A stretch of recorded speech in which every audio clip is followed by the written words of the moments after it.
शेरशाह सूरी ने किस अभियान में बाबर का सहयोग दिया था? तो चंदेरी अभियान में। शेरशाह ने चंदेरी अभियान में क्या कहा था कि अगर भाग्य ने मेरा साथ दिया तो मैं सरलता से मुगलों को हिंदुस्तान से बाहर निकाल दूंगा।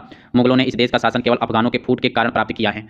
किस अभियान के बाद बाबर ने यह आदेश दिया कि शेरशाह सूरी को चालाक अफगान को पकड़ लो, क्योंकि मुझे इसके मुख पर बादशाहत के चिन्ह दिखते हैं? तो चंदेरी अभियान के बाद। शेरशाह सूरी बाबर से कब हारा था? तो घाघरा के युद्ध में 1529 ईस्वी में। और हुमायूं से कब हारा था? तो हुमायूं से 1532 ईस्वी में दौराहा युद्ध में हार गया था।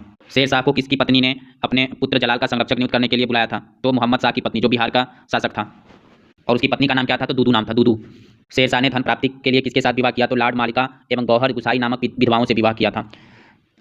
शेरशाह सूरी को चुनार किला किससे मिला था? तो शेरशाह सूरी को चुनार का किला लाड मालिका से विवाह के बाद मिला था। चुनार का किला को क्या कहा जाता है? पूर्वी भारत का प्रवेश द्वार कहा जाता है। शेरशाह सूरी को किसने अपनी संपत्ति का वारिस घोषित किया? तो बीबी फतह मलका ने। किस विजय ने शेरशाह सूरी को सत्ता की दौड़ में लाकर खड़ा कर दिया था? तो सूरजगढ़ के युद्ध ने शेरशाह सूरी को सत्ता की दौड़ में लाकर खड़ा कर दिया था। सूरजगढ़ का युद्ध कब हुआ था? तो सूरजगढ़ का युद्ध 1534 ईस्वी में हुआ था। सूरजगढ़ कहाँ पे स्थित है? तो सूरजगढ़ किउल नदी के तट पर स्थित है। सूरजगढ़ के युद्ध में शेरशाह सूरी ने किसको हराया था? तो बंगाल के शासक मोहम्मद शाह को हराया था।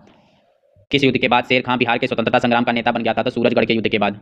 बंगाल की कुंजी के रूप में कौन प्रसिद्ध है? बंगाल की चाबी के रूप में कौन प्रसिद्ध है? तो तेलियागढ़ी प्रसिद्ध था। तेलियागढ़ी का युद्ध कब हुआ था? तेलियागढ़ी का युद्ध हुआ था 1537 ईस्वी में। इसका युद्ध किसके साथ हुआ? तो इस युद्ध में इस्लाम शाह ने मुगल सेना को पराजित किया था।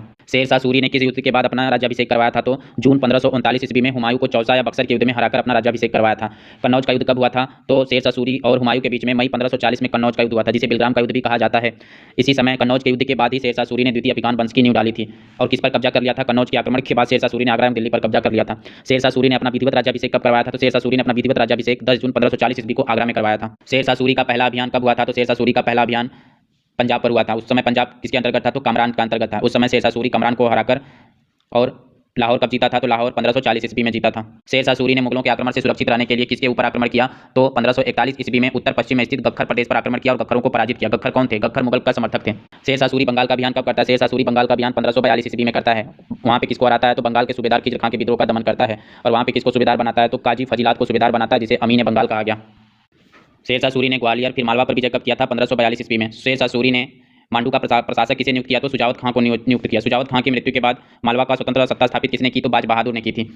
शेरशाह सूरी मालवा से वापसी के समय रणथंभौर के शासक ने आत्मसमर्पण कर दिया था। शेरशाह के माथे पर धब्बा किस विजय को कहा जाता है? तो 1543 में रायसीन विजय को शेरशाह के माथे का धब्बा कहा जाता है। धब्बा क्यों कहा जाता है? क्योंकि शेरशाह सूरी ने रायसीन के शासक पूरनमल से इस शर्त पर समर्पण करवाया था कि उसके एवं उसके परिवार को सुरक्षित जाने देगा, परंतु शेरशाह ने क्या करता है? उन्हें धोखे से मरवा देता है। किस युद्ध को शेरशाह ने जिहाद की संज्ञा दी थी? तो रायसीन युद्ध को या रायसीन विजय को शेरशाह ने जिहाद की संज्ञा दी थी। कहाँ पर शेरशाह ने बलूचियों की परंपरा अनुसार शासन व्यवस्था की स्थापना की थी? तो मुल्तान में की थी। और मुल्तान से इसे कितना प्रतिशत कर लिया था? तो 25% कर लिया था। मुल्तान का सूबेदार कौन था? हैबत खां था, जिसने कौन सी उपाधि धारण कर दी थी? तो मसनद आला की उपाधि धारण की। पंजाब का नवनियुक्त सूबेदार था और मुल्तान विजय किया था कब? 1543 ईस्वी में। इसे कितना सेना रखने का अधिकार था? तो 30,000 सैनिक रखने का अधिकार था।